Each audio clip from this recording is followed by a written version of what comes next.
Well, I don't like the idea of God because I don't like any idea that isn't backed by evidence.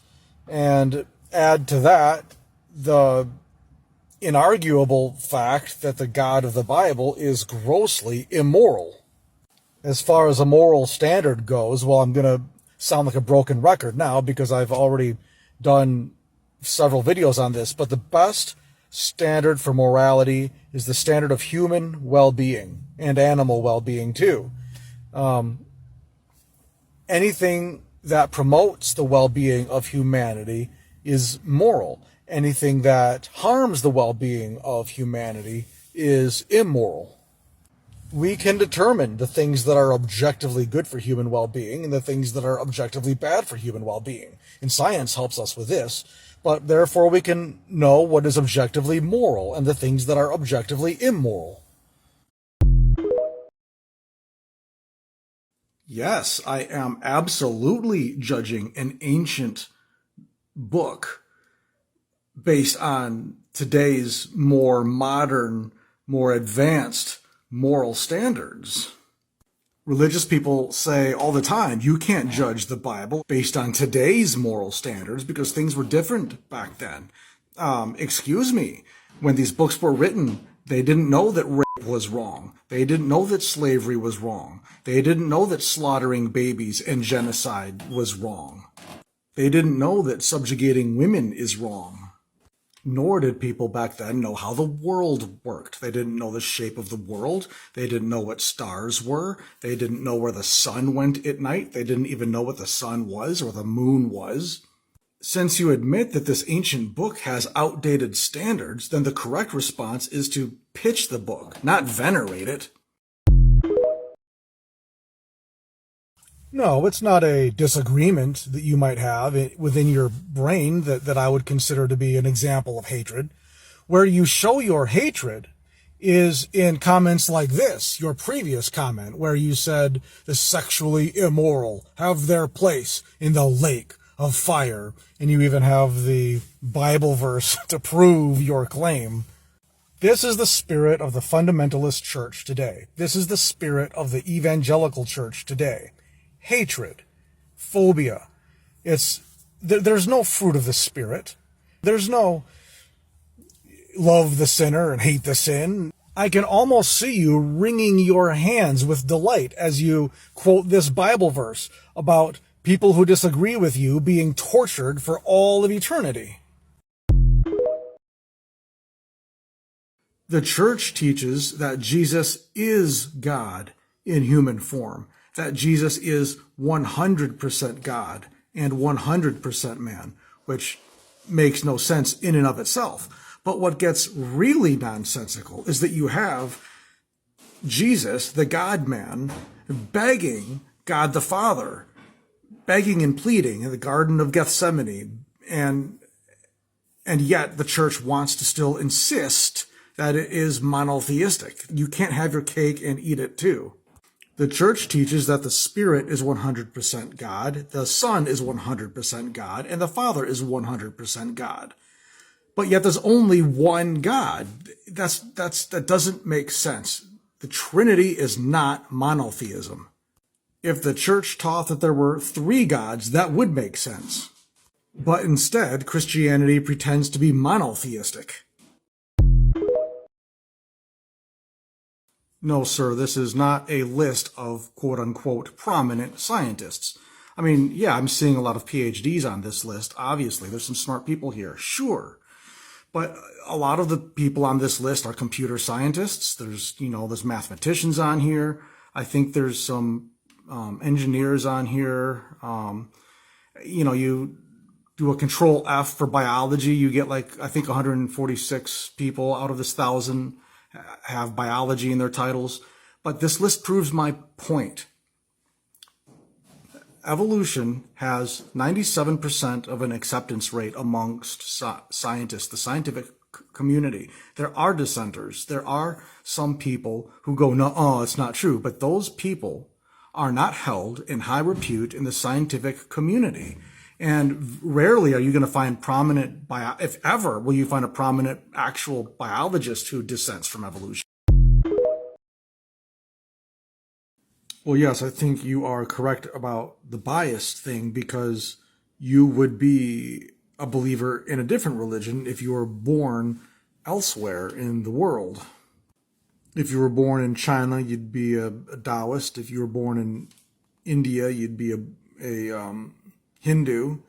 If you were born elsewhere in the Middle East, you'd be a Muslim. I think an example of such bias is you're totally fine believing that Elijah flew up to heaven on horses made out of fire, but you think it's just silly that the prophet Muhammad flew up to heaven on a winged horse slash mule slash pony, whatever the creature was.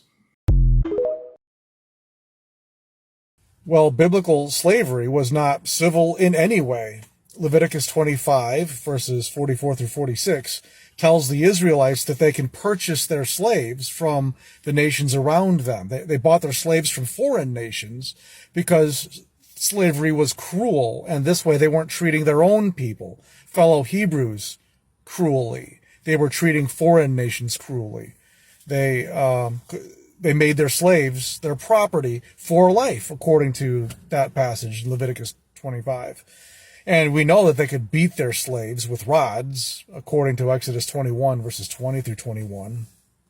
And you say that slavery wasn't viewed as immoral until recent history. Well, that just proves that modern secular morality is superior to the morality, quote unquote, that you find in the Bible.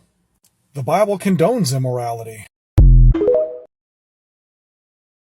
Just one more video and then I promise I will shut up. But you're not quite right. I mean, yes, the Quakers were against slavery, without a doubt, but many Christian denominations weren't. In fact, the southern states were full of Christian slave owners before the Civil War who were justifying owning their slaves as property, justifying it by using the Bible because the Bible promotes slavery. They were using Exodus 21, verses 20 through 21, about beating your slaves with rods as long as they didn't die within 2 days.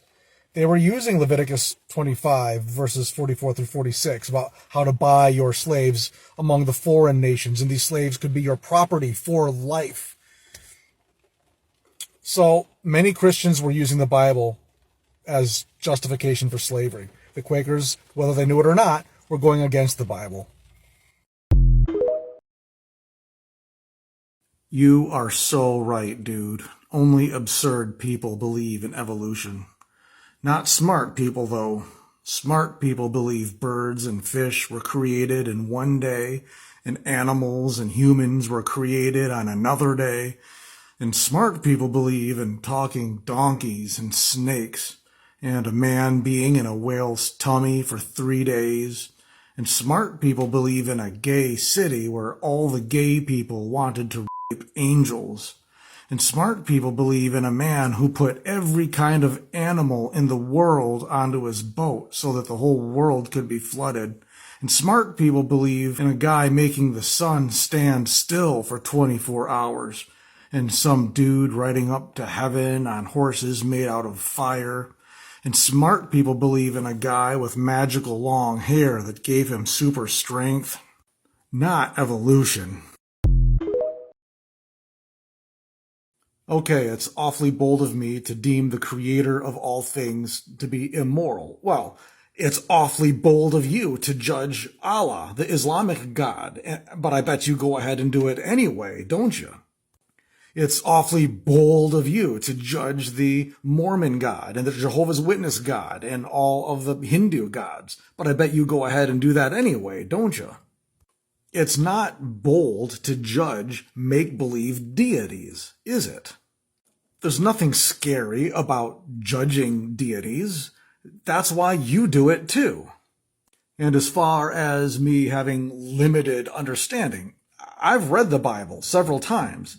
I've got to tell you, it's not rocket science. It's not that difficult. You don't have to have a lot of understanding to get it. It's not bold to judge made-up deities. It's logical to do so. That's why you do it too.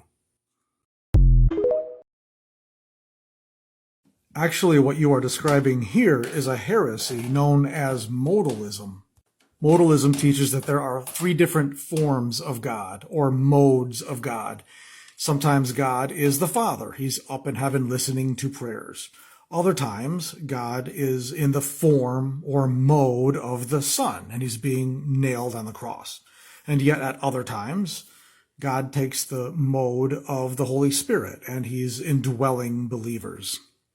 The reason why this is a heresy is because the doctrine of the Trinity teaches that the three persons of the Godhead exist simultaneously, and each one of them, the Father, the Son, and the Holy Spirit, are all 100% God, which of course makes no sense because that would imply that there's three gods. So the heresy of modalism would actually be far more logical than the Trinity. But church doctrine is illogical, so what are you going to do? Yes, there's a name for that, sir, for the changing of new discoveries that happen every day with science. It's called progress. It's what got us out of the Dark Ages. You know, that horrible time period where nobody questioned their religion and nobody knew how the world worked and everybody was dying. Nobody lived past the age of 30 and there were senseless, bloody holy wars. Science got us out of that. And rather than standing in awe of the process of science that got us to where we are today, where people are living better and happier and healthier and more comfortable lives, instead, Christians are threatened by it.